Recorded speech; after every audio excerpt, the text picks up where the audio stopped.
G'day guys, and today I'm going to be reviewing the game which is between Richmond and Geelong. What a win! 63 points.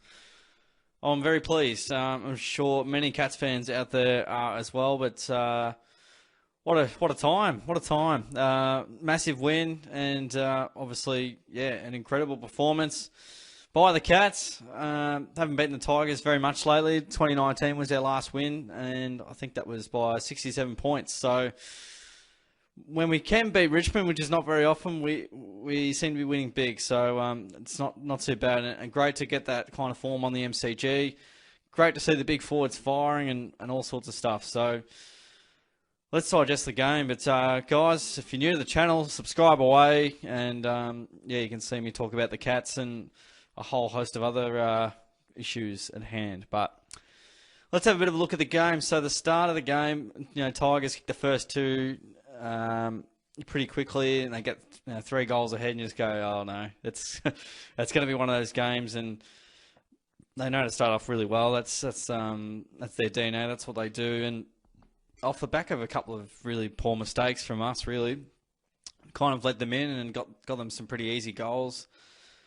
I suppose, yeah, their way. And we had a lot of the ball in our half and just couldn't get a score on the board. So as we see there, Sean Higgins kicking his first goal for the Cats, and it was a very timely one and very valuable indeed. But yeah, Tigers around the contest, their pressure was through the roof. They got up to 235, I believe. So yeah, they were monumental to say the least, and put us under lots of pressure. Made us make silly mistakes, and yeah, whilst we made those mistakes and didn't look that impressive, we still did try to take the game on, and we didn't play that badly. However, we got that game going in the second term, as we can see there, 5-goal term to 3, and started to get back on our terms just with work inside the contest. It always starts there, and out of the middle, the Tigers were demolishing us, I suppose, early on throughout the game and probably in the first half. But yeah, we used the ball well going out of the back line. I'll mention some players probably a bit later, but yeah, we had some players break the lines and change the angles up, and be a bit unpredictable with the ball movement. And I think that was what was really valuable, and yeah, was able to pick the Tigers apart. And all of a sudden, you can isolate defenders one-on-one, and they don't get that easy intercept mark, and they didn't get that really many chances like that tonight. They took, I think, 10 more intercept marks than we did somehow, but yeah, it just wasn't to the effect that it would usually be. And yeah, 5-goal second term was really good, but the third term, the premiership quarter, 8 goals, 4, just absolutely exceptional. The goals were just they were coming along, and it was really exciting. Richmond started making mistakes. Our pressure went through the roof. I'd love to see the pressure rating, but yeah, it was like the sides kind of switched jumpers at halftime a little bit. But yeah, they call it the premiership quarter for a reason, and it was absolutely monstrous in getting the result. Yeah, the way we sort of picked apart, Richmond throughout the field, and we were much more calm and collected, kicking it out of the back line. I reckon there's been times where we've had in the back line, we just throw it on the boot and force turnovers. But even with some of our players being tackled, we took that half a second longer to sort of get the handball out properly to players, and we're decent in the air, and our ball movement was really good. We took the game on a bit more. Yeah, we put the Tigers just under constant pressure. We a forward press onto them, and their forwards. It's funny what happens when you kick really straight and make the most of your chances. The big forwards, they struggle without Grimes. I mean, even if Grimes played, probably doesn't end up in a 10-goal game, but they severely struggled with the 3-pronged tall attacks, and the ball movement was really slick, and the Tigers having to play a one-on-one, not really their go, and they've been exposed 3 times this year, and exposed badly. Bad losses to Melbourne, Sydney, and now Geelong. Still can't ride them off until they're out of the finals. You can't ride them off. And whilst, yeah, I'm very happy with this win. It's just a stepping stone. It's not announcing premiership favourites or anything, but certainly the premiership markets will go all over the shop, and I think the Cats will shoot right up. In terms of premiership aspirations in the betting markets, but gamble responsibly. I'm not here to give you gambling advice. The 5-goal final term as well, just to really put the nail in the coffin. I'm glad they didn't just park the bus. I'm glad they went on with it. I was nervous with a 35-point lead at three-quarter time because I thought if any team's going to come back, it's going to be the Tigers, even though towards the end of the third term it looked like they were shot in terms of just you just didn't see that same work rate as you've known, I suppose, come to know and seen for a number of years. So, yeah, look, it's a very pleasing win and a great result. We won by 67 points in 2019 and, Lockie Henderson playing full forward and no Tom Hawkins and no one to kick to up forward. So, yeah, there's still a lot to go. And the Tigers, they've lost 3. You wouldn't want to lose too many more. Sorry, they've lost 4 games now. Wouldn't want to lose too many more. They've had definitely a tough draw, and so you should, winning the premiership. If you lose, more than 2 more, you're probably missing top 4. So, it's gonna be tough from here for them to make the top 4. They still could do it. If anyone can, they can. They can win 10+ games straight. So we'll see how they go. But yeah, it looks like sides have worked them out a little bit more, and they're just a little bit exposed. Probably not as hungry, as they once were. But I'm still not writing them off. I'm not writing them off till they're lost 6 or 7 games in a short period of time, or sitting unusual. But looking at the stats, had heaps of the footy. We always get more footy than the opposition. And we had less inside 50s, and look what happens when you kick straight. We had more scoring shots as well, but that's what happens when there's less pressure on the ball carrier, and the forwards are looking good. They did well. Disposal efficiency was really good. Again, Richmond's pressure, if that's up high, the disposal efficiency is lower. And when we got it up forward, it was so dangerous, and exemplified by this stat right here. 6 times out of 10, you're getting a score, so pretty deadly. Couple of free kicks to the Cats and the Tigers. +9 in clearances. Centre clearances, though, the Tigers did really well there, and that's probably a struggle streak for the Cats. Obviously, Stanley out, which was probably a big omission, probably not big in Chris's mind, but around the ground, though, it was kind of a bit of a reversal. So we were good in the contest around the ground, and this is what I'm really impressed with. We've got to win the contested possession to win most games, but especially against the Tigers, and +32. So that's great, and nearly +100 in uncontested possessions. Just have more of the footy. Look at that.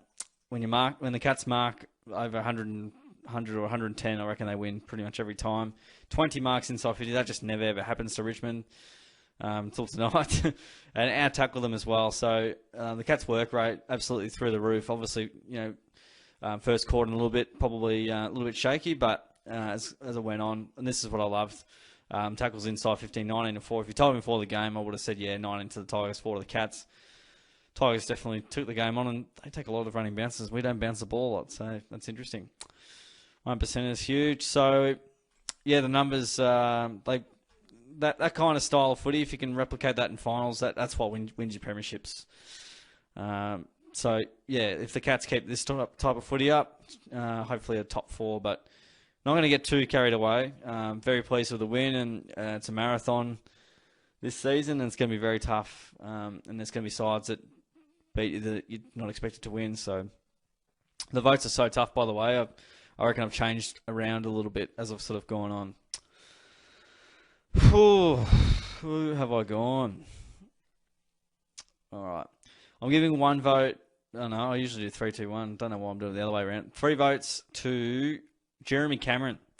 He got 6 goals, 22 touches, 8 marks. What a man he was. Nearly gained 500 metres. A couple of goal assists, and I think he had about 16 or something crazy number in score assists. So, what a man. And this is why, they pay the big bucks or the big first rounders, and he's already delivered, excellent rewards for, I suppose, going down that path. And he's complementing Hawkins and the forward line perfectly. And this is what allows Rowan to play really good footy as well. So he was just dynamic. He was really tough. He was running all over the ground. He was taking marks, getting his teammates involved, and kicking 6 as well. It's a big bag, and it's really exciting. So Cameron gets my 3, and 2 votes I'm giving to Tom Hawkins. Tommy got 20 touches, 4 goals, 7 marks, and most of those have been soft. Let's see how many goal assists Hawk got. Always feels like he gets more than... I reckon the goal assists are just always less than what you see, but Hawkins had heaps of score involvements as well. He was passing it to teammates all night, and also kicking really straight. And when you kick straight, you get votes, Tom, so keep it up, mate. Did an awesome job and had a really good delivery and good service. And my 1 vote goes to Isaac Smith. He kicked 2, got 21, and 10 marks, 3 tackles. I thought when we were struggling and when the game wasn't on our terms, it felt like every time Isaac Smith touched the ball, we scored. He would get on the wing and, yeah, he'd kick it 60 and all of a sudden put Richmond under pressure. And I just wish players just took territory more rather than handballing it to blokes that are 2 metres away. They're just going to be under the pump. But I thought when the game was there, early in the first half, when we were struggling, he was really promising and evolved a lot of our scoring chains. And he's been one of our best players this year. So, yeah, he'd probably be up there and probably top 5, top 8 players for us, for sure. Whew, it's tough. There's 4 or 5 blokes that are so unlucky not to get a vote. Let's go through them. Guthrie, excellent with 36, 6 clearances. I thought, yeah, whilst he was enormous, the impact of the forwards and Isaac Smith, I thought was just telling. Duncan was excellent, especially in that second half. 30 touches, 10 marks. He was brilliant. Used the ball really well. Very, very stiff not to get a vote. Menegola got 10 marks with 26 touches, and his presence was felt. It was really good. Blitzar's played a great game as well. I suppose when you win by 10 goals, it helps, but he was playing down back and then in the ruck, and he was pretty mobile as he is. Tom Stewart just keeps getting 25 and beyond and playing amazing games of football. So Stewart, very unlucky not to get a vote. And I thought Gary Rowan was very unlucky. He was actually my 2 votes, but then when I saw Hawkins had 15 scoring involvements and remembering all those goals he set up, yeah, he was superb. So 5 shots 5 shots on goal, 5 straight, 16 touches. He was marking everything. I think he took 6 marks. Yeah, especially as they were sort of really applying pressure to the Tigers on the scoreboard. Rowan was right there, so definitely could have got 2 votes or a vote in there. But yeah, I don't know. It's really tough. I really think he should get a vote because it's probably his best game for the Cats, and we can't squeeze him in. I thought Isaac Smith was just too good early on. Tui and Rowan just tackles all night. He was, yeah. More and more I look at it, the more and more I feel like Rowan should have got a vote. But anyway, just so you know, guys, I was really, really tempted to have him in there, but Hawkins setting up all those goals. Tui got 26. He was solid. Felt like he was quiet, but he got a bit of the ball. Zach Guthrie did some nice things. He had some good tackles. Kicked down the corridor was good. Solid. Did all right. Did what he had to do, I guess. Yeah, he looks a bit slow, but he just always goes in really hard. Higgins was handy with 23. Best game for the club. Kicked a goal as well, so he was good. Parfitt was sort of quietish, but had his presence there. Henderson was good down back. Tom Lynch, I don't think he kicked anything, or maybe... Let me look at Mr. Thomas Lynch. Where is he? I can't see him. Maybe I've gone blind. He'd have to be close to the bottom, I would have thought. Rewalt didn't do a lot. He kicked 1 goal. Tom Lynch, 1 goal, 1. So, again, that's all from the midfield pressure from the Cats, and the Tigers didn't really get it forward much, to be honest. Endo was really good. He takes the game on, and he loves it. Close did some nice things. He kicked a goal, set up by the Hawk, and 13 touches. I think he got some... tackles inside 50 as well, which were really good. I think he got 4 tackles inside 50. Atkins played a really good game, 16 touches, but they were pretty good ones. Henry was really good on Rewalt. He got 14. Did a really good job and got a bit more confidence as the game went on. Buse probably didn't play his greatest game. 3 goals in the second term to Arts, who looked like it was his direct opponent. Narkle came on as injury sub. He got 13. He was pretty decent. Hopefully they just keep him in the side and give him 4 or 5 weeks, see how he goes. Radical showed some signs in the ruck and he wasn't too bad. Really courageous effort. around the ground. Simpson got 12 touches. I didn't realise he got that much of the footy. Possibly a hamstring injury. Dalhouse pretty quiet. Obviously went off injured, but yeah, that's a bit of a look at the Cats. All of a sudden, when you see games like this, you get real confident and you go, we can beat anybody. We've got St Kilda up next. That's another Friday night game, so a nice 7-day break for the Cats. See how the Saints go. Yeah, it's going to be tricky. They love Marvel, their home deck, the fast track. And they play really good footy there, and they have troubled us in the past at times, probably in the closing to the middle 2010s. I reckon they got us a couple of times. I think we had a draw against them, and then they won by like 3 points or something like that, and Jack Stephen kicked a winner or something. So, let's have a look here. Can we see what's going on? No, it's going back a bit far. We don't play them very often, once a year. So, last year we got them pretty comfortably at the Gabba or Metricon. Pretty sure it was the Gabba. Time before that at GMHBA, that was a scrappy game, and the time before that, a nice win. So, going to be very tough. I feel like we've been a bit more consistent, so I'd say the Cats maybe 4 to 6 goals, but yeah, nothing's really guaranteed. That's for sure. So, a bit of a look at next week. When they're switched on and they're playing their brand, they're bloody hard to stop. And if they get their quick game on and whatnot, anything's possible. But I think we should win.